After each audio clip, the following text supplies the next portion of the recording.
Okay, this could be one of the last times you'll see this bike. Reason being is I do not intend to pull it down and redo everything, repaint, cut the wiring harness back as to the minuscule amount that I can. This one will be offered for sale like it is, and if the buyer chooses, that's when I'll pull it down and go through the whole thing. So, and if I do that, I might pick up the video again and go from there. You've seen the process of what I've gone through on it. Cutting the neck, raking it out, dropping the rivet to short forks. Really not much other than just scooting the rear fender forward, trimming off the front of that, building the little plate for in here, and then also the plate that covers all the electronics under there. I did do one of my battery boxes on this one. Sets it down kind of low, but gives plenty of clearance. I've gone in some pretty sharp corners. And I've not drug anything, barely drug a foot peg, if anything. That was, I'm not even sure I drugged that. It might have been in my boot. So that's how she turned out. I'll give you a sound here in a moment. I love the sound of it out on the road. It really tracks nicely once you get her going. The one thing that's unusual is with the front raked out so far, when you're going slow and or turning, you can really feel the weight kind of flop over with those forks way out there. Let's get it started. I do not need the choke currently. Fuel's on. I ended up having to replace the OE petcock because I could not get it to stop leaking. I took it apart, put new seals in it. It didn't make a difference. So I ended up picking up a 18 by 1.0 thread pitch. 18 millimeter being the diameter of the tank, being an 82. Does not operate with a vacuum like the OE one did, which means the vacuum pickup port on this side, which you can just barely see right. Well, you see that little nubbin right above my finger. Had to plug that off so I didn't have a vacuum leak. And other than that, cleaned the tank out, turned out good. Let's get it started.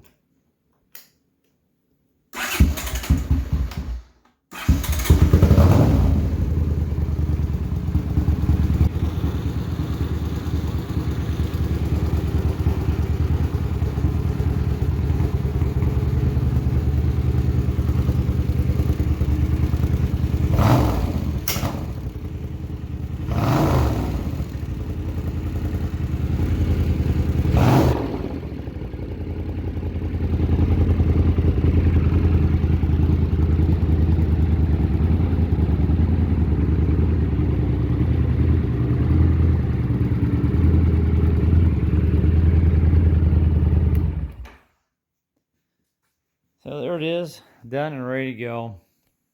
Thanks for watching this series, and we'll see you on the next build. I'm not sure how soon that's going to be. The garage is almost empty, or the shop. Got the 400 that's currently up for sale. Got a guy coming to look at that tomorrow. Not for sale. And then the only other bike in here is Bob's that he and I built together. His design, his bike, and it's just stored here until he has some room at his house. Once this one is gone and the 400 is gone, it'll just be mine and Bob's. Empty shop. Time to start buying. Okay, so I thought I was done with this build. Apparently not. I rode it probably about 20-25 miles, and I get back every time and I end up with a water leak at the infamous, oh, I can't get it to focus, and it ain't gonna see in there. Anyways, right up in here is where the water pump, mechanical water pump seal, the wick hole or leaking hole is at. So okay, I'm gonna show, or do the best I can to show you how I remove the mechanical water pump seal on the CX500 or the GL without doing the shep method, or without pulling the engine and without pulling the case. Because most people, if they do it, they either do the shep method or they pull the entire engine out of the bike, remove this portion of the case because it separates right here by my finger, and it requires a bunch more work. What I'm basically going to do is I'm going to use a series of screwdrivers and punches, chisels, and different things. What I'm trying to do, let me get a good pointer here, is where this seal metal cup sits in this recess spot, there's a little lip right here that stops it from going in so far. Behind this seal is the oil seal for the camshaft. What I do is I'll take a chisel, and I won't try to get to the edge of the lip, but I'll take right about here where it starts to curve and go in, and I'll chisel and chisel and chisel very carefully, because you don't want to destroy the aluminum casing, but you want to get enough of this seal lip to kind of fold outward a little bit to where you can get a screwdriver in there, and then you can pry it out most of the time. So I've already done a little bit of chiseling on it real carefully on this side, which I understand you can't see it that well from that side, but once I get a little edge pulled up, I will work on getting more of it and more of it. And it's pulling up pretty good, actually. I actually got a fair amount right there popped up. Try not to hit my light. Let me show you what I'm looking at from this side. I've already started before recording, so just a second.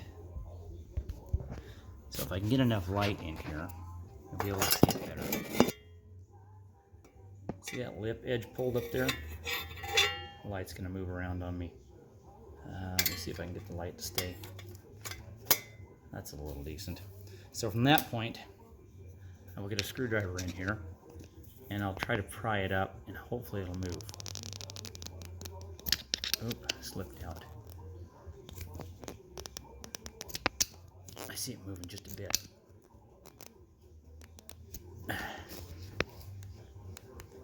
Oh, it's moving. Let me get the camera just a bit closer. Maybe you can see it. Hard to do this really well. Now the lip I'm talking about, you don't want to destroy the case, is back here behind the sealant. And as you can tell, it has a slight lip right here where it comes outward and then back down with the surface here. So let's see if I can do this and show you the movement. I really need two hands on my screwdriver, but you just barely see the lip pulling out a little bit more. So before I mess up the bent out portion, I'm going to set the camera down where it was on the other side and see if I can get this pop out.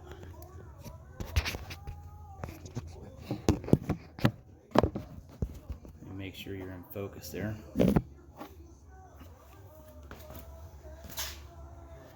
Yeah, I think you can see that pretty well.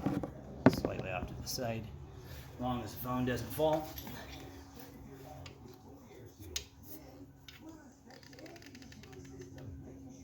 It's moving. Sometimes two screwdrivers if you can get them in there. And the seal that's built into the outer edge, hard to explain, but if you've done these, or I should say if you have a new seal, you know what I'm talking about. It bites onto it pretty decent, and it looks like this one was put in with an additional sealant. I'll work my way down a little bit, doing it ever so carefully not to mess up the aluminum. Granted, the seal is more on the outer edge, kind of like this area in here, not so much on the face of it where this lip sits. I might have to grab a different screwdriver, one of the tiny ones.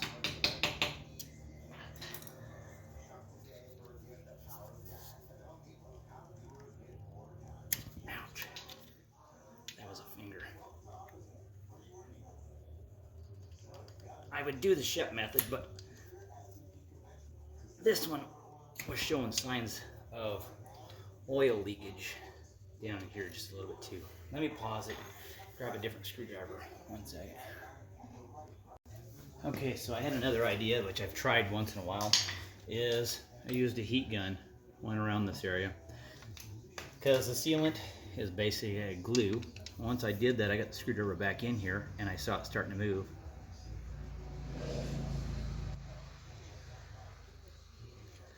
just work my way around it very carefully. I don't want to touch it, it's probably warm, and it pops right off. Oh, it's not too warm. So the area that has the sealant on it, which is the blue stuff, it locks into this outer section here and seals it off. And that is how I remove them. So what I'll do from here, because I'm going to replace the oil seal, is I'll put a couple screws in here, just big enough to get into the seal, pull on it with this side with maybe some dikes or side cutters, pull on this side and work its way out. Alright, so to run you through what I just did, explain a little bit better now that I can show you the different pieces. This lip right here sits down in this recessed spot. What I do is, because this edge of it right here is so close to this lip, it's hard to get to. So I take the chisel, set it right here, and slowly just chisel in to push in a lip. And what that does is it causes this edge to come up a little bit to where you can get something just under the edge. Usually you can work your way around, push this edge up just a little bit, and just work your way around with the screwdriver and pop it up. Heat gun does release the sealant that's on this thing, but this has like a gray sealant that someone's also put in here. I'll have to remove all that, and I'm going to do that before I take the oil seal out. And that heat actually will allow you to get it out a little easier also. So by chiseling on the edge, or just as it starts to turn the corner here and make the 90 degrees, pushing it back will also interrupt the seal between this surface and this surface in here. And that's how I get them out. So what I'm going to do now, as I was explaining, is I have a new water pump, not the water pump seal, the oil seal, is I'm going to take some screws, small ones, run them through this surface, run them through this surface, do a one on each side. And once I get those in, then I'll start a video again, but that's what I'm doing next. Alright, so there's the screws. I tend not to try to pre-drill a hole or anything. I don't want to put a drill in there. Plus, if you pre-drill a hole, your screw gets less hold because you're creating just a small surface. If you tap them in just a bit, it causes that metal to poke inward, giving more area for that screw to grab hold of. Now, I will say I got a bit ahead of myself, and I put the screws in and started pulling and prying and realized, oh wait, I don't have the video going. I'm just wanting to get this darn thing out and get it done. So when you're prying, what I mean by prying is you're taking the screw, usually on the head, and you're putting the back side of the pliers against something to kind of create a lever, kind of like this. Be careful what you're levering against, because you are on an area that there's an O-ring sealing. So I'll typically use something behind the pliers in this fashion so that I'm prying against this, and I can hold it out and not put a whole lot of pressure against the case of the bike. And if it pulls straight through, which I don't think this one is, I think it's actually pulling the seal. If it pulls straight through, then you have to go to a different spot, top and bottom, and then remove it that way. But I think this one, yeah, this one's pulling out, meaning it's taking the seal out. And these are pretty sticky. So you just keep working at it, and you'll eventually get this thing out. Then it just comes down to putting the new one in. So that one did pull straight out of the hole. Where's my pick? But as you can see, the seal is almost out.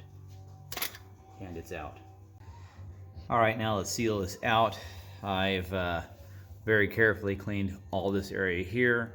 Did what I can to clean inside here where the seal and the mechanical water pump seal also fit. Being careful not to push anything inside on the motor. The next step is to install the camshaft seal, and what I've found to fit that is a piece of PVC. It's actually a T, and it fits on this thing just perfectly. I made sure it is small enough to fit inside this hole, and it actually fits in and just barely clears the walls of the case. Also in here, I don't know if I can get a picture on it. Let's see if I get another flashlight in here while trying to record at the same time. So turn it on, leave it on. See if I can get a good shot of it. You can just barely see the weep hole right here. So when pushing the new seal in, there's also an area you can see that nothing's made contact, and that's kind of just visible right here between mechanical water pump seal surface and where the seal was sitting. So I got to push that seal in for the camshaft just to where if anything gets between the two seals, it has the ability to get to the weep hole and leak out, letting you know there's an issue. Once I get the oil seal in for the camshaft, then I will use another piece of PVC or something that just happens to make contact with the area. And what I'm talking about with the area is I gotta have something that sits on this lip, something that's big enough to clear all the components that you don't want to touch. And I will either tap it in with a dead blow hammer, or I will set up a porta-power in the area. I'll kind of get it set up I'll probably show you both ways. So I set up a porta-power, a duckbill piece that actually is just kind of a hydraulic component that spreads apart. And what that'll do is it'll press against the backbone of the frame to the component I have set up against the mechanical water pump seal. Let me get set up and I'll push in the seal for the camshaft. I'll put a little lube on the inside of the seal.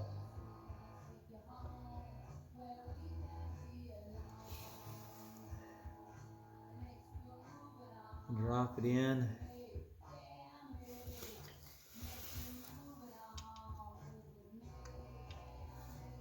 Now I'll tap this in a few times, check it.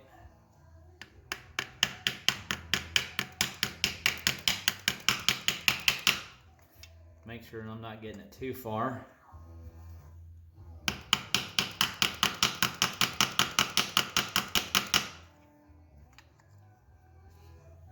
Just keep checking it.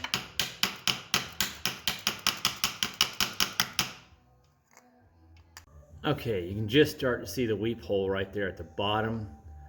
It's kind of difficult to get it to focus in on it and show you what I'm talking about.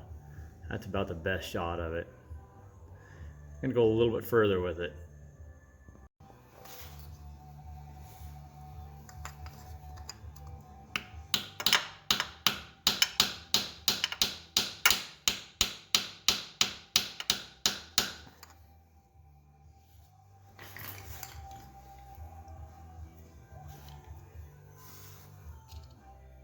The weep hole is right there.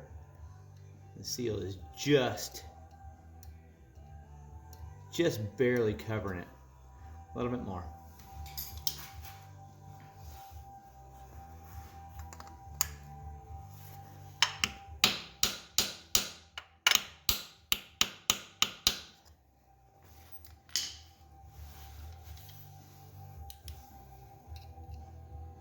Perfect. Back to the same spot that it was. I can just see the area that was between the seal for the camshaft and the seal for the water pump. Let me see if I can get the camera on this side and show you what I'm speaking of. Alright, that's about the best shot I can get with another flashlight on it. And you can just start to see the weep hole here at the bottom, right where the pick's dropping into actually. And the camshaft seal, not there, right here. All around you can see the lubricant I put on the seal. That's all the way in. Now I'm going to set up for the mechanical water pump seal and get that pressed in, tapped in, hammered in, whatever you want to call it. Just be very careful not to ruin it as you're installing it. So what I have used in the past, and most of the time I use, unless I have a nice piece of PVC and I don't seem to have the right size, to do what I need for the seal is a socket. This is a 12 point.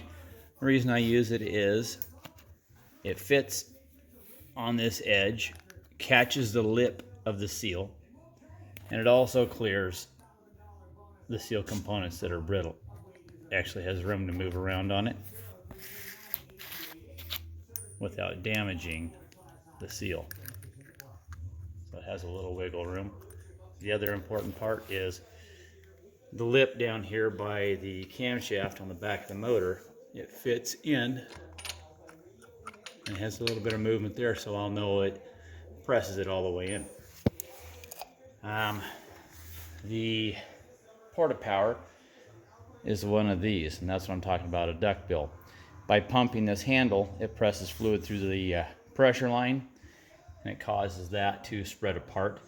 I'll have that set up here with a block of wood as a spacer, as well as something to sit against here, and it will simply just press the seal into the backside case. That's about the best I can show you as far as setting up the porta-power and pressing it in. Sockets against the seal. The duckbill portion of the porta-power is against the backside of the socket. Piece of wood down there spaced, watching out for my wires. And I get another shot of the other side. Got a mess here. Porta-power is braced by this piece of wood or pieces of wood. Set it up, and as I pump the handle, what it does is it'll force fluid through the tube, pressing that seal in. Let me get it going. Okay, I'll put some pressure on it. Walk that seal in.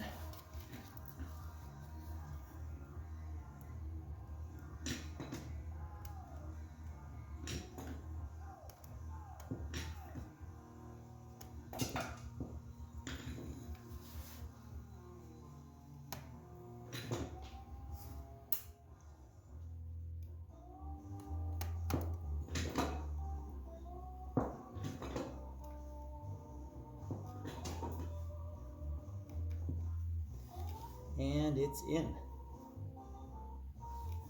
Not too bad.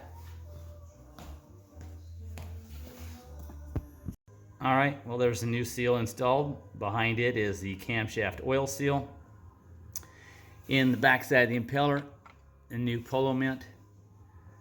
It is recommended to put a lubricant on the face of the polo mint or the face of the water pump seal, so when these two surfaces mate, because your seal is made right here between these two components. That allows them to break in properly. Another thing that's forgotten quite a bit or missed is there is a washer, spacer washer, that usually gets stuck in the backside of the impeller. Make sure you get that in there. If you've made it this far, you should have no problem getting her all the way back together. Good luck, and hope this helps somebody. Okay, now she's done. Taking it out for a few rides since the water pump seal was done. I showed how to do a water pump seal without dropping the motor and taking the back case portion off and not doing the shep method. Tank, actually, I put a little wax on it.